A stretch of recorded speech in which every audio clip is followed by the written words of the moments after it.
Doctor Bhimrao Ambedkar के परिनिर्वाण दिवस पर गाजियाबाद के न्यू मार्केट स्थित अंबेडकर पार्क में श्रद्धांजलि देने पहुंचे लोग।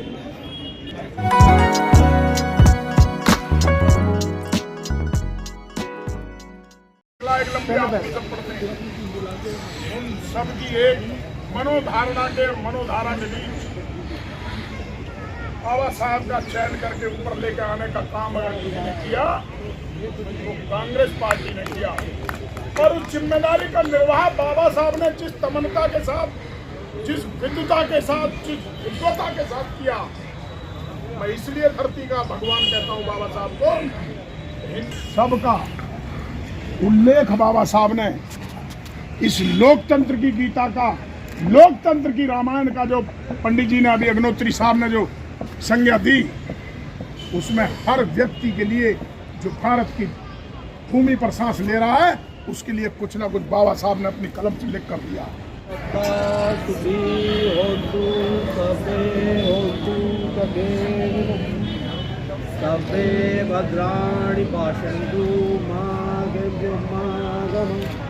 आज हमारे लिए सबसे बड़ा शोक का दिन है।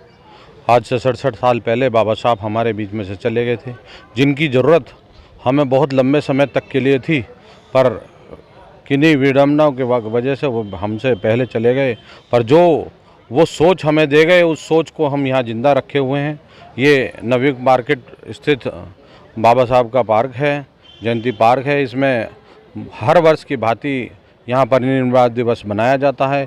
इस वर्ष हमने एक गोष्ठी का आयोजन किया, जिसमें विभिन्न संभ्रांत व्यक्ति जो समाज के अपने अपने विभिन्न वर्गों से आए हुए हैं, अलग अलग पार्टियों से आए हुए हैं, सबने अपने व्यक्तित्व रखे, बाबा साहब के प्रति अपनी सोच बताई और बताया कि बाबा साहब ने हमें क्या दिया है। वो हमारे ही समाज के, मतलब एक समाज के लिए ना होकर वो सारे समाज के उत्थान के लिए हमें एक दिशा दे के गए थे। जो बाबा साहब की उंगली है वो यही है कि वो दिशा सूचक हैं।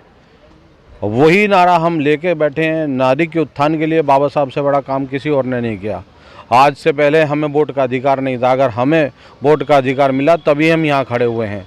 आज हम आरक्षण की बात करते हैं, नगर निगम में सीटों की बात करते हैं, वो बाबा साहब की बदौलत है, वरना हमें लड़ने का भी अधिकार नहीं होता। मैं आपको बताना चाहता हूँ कि ये गोष्ठी पिछले 47 सालों से चलती आ रही है और इस वर्ष भी बाबा साहब के विचारों को यहाँ सभी ने रखा है। माननीय श्रद्धेय अर्जुन सिंह जी भी अपनी बात रखने आए, श्रद्धेय बोबी अन्ना जी भी अपनी बात रखने आए और बहुत सारे गणमान्य व्यक्ति अपनी अपनी बात यहाँ पर रखे गए हैं। यही हमारा आज कार्यक्रम था। अर्जुन सिंह जी, सुबह से ही परिनिर्वाण दिवस पर श्रद्धांजलि देने वाले समाज का तांता लगा हुआ है, आपको समाज में किस तरह का बदलाव दिखाई देता है? हमें आज बाबा साहब के परिनिर्वाण दिवस पर एक समाज में एक एकता दिखाई दी और ये भी दिखाई दिया कि बहुत और समाजों से भी लोग आए। वे लोग बाबा साहब को ही जितना दलित समाज मानता है और लोग भी मानते हैं। उसका कारण ये है कि उनका एक व्यक्तित्व ऐसा था कि एक समाज के लिए काम नहीं किया उन्होंने, बल्कि सभी वर्गों के लिए काम किया। और देखिए, ऐसा होता है कि जो अपने अपने परिवार के लिए काम करता है तो वो तो सभी करते हैं, लेकिन बाबा साहब ने दूसरे परिवारों के लिए, दूसरे व्यक्तियों के लिए, दूसरे धर्मों के लिए, दूसरे जो है संप्रदायों के लिए, दूसरी सारी जातियों के लिए सबको समानता का भाव लाने के लिए काम किया। आज वो अमर है और इसी अमरता को हम जो है अपना झंडा बुलंद कर रहे हैं और समाज में अपना संदेश दे रहे हैं कि सब एक हो जाओ, सब शिक्षित बनो और जो है सारे जो है संघर्ष करो और आगे बढ़ो। अन्ना जी, परिनिर्वाण दिवस पर आप क्या संदेश देना चाहेंगे?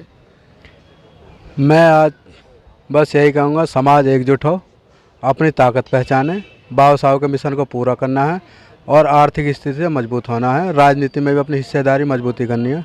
बस यही हमारी तरफ से संदेश है। सबसे पहले तो मैं बाबा साहब परम पूज्य बाबा साहब को नमन करता हूँ, सत नमन करता हूँ। बाबा साहब मानव नहीं महामानव थे। उन्होंने भारत के कल्याण के लिए पूरा जीवन अपना लगा दिया। भारत देश का कल्याण हो, जात पात की सारी दूरियां मिटाने के लिए उन्होंने काम किया, क्योंकि वो उससे पीड़ित थे। और बाबा साहब इतने महान थे कि उन्होंने हर क्षेत्र में भारत को कुछ ना कुछ दिया है। ऐसा संविधान बनाया जो वर्ल्ड में नंबर 1 है।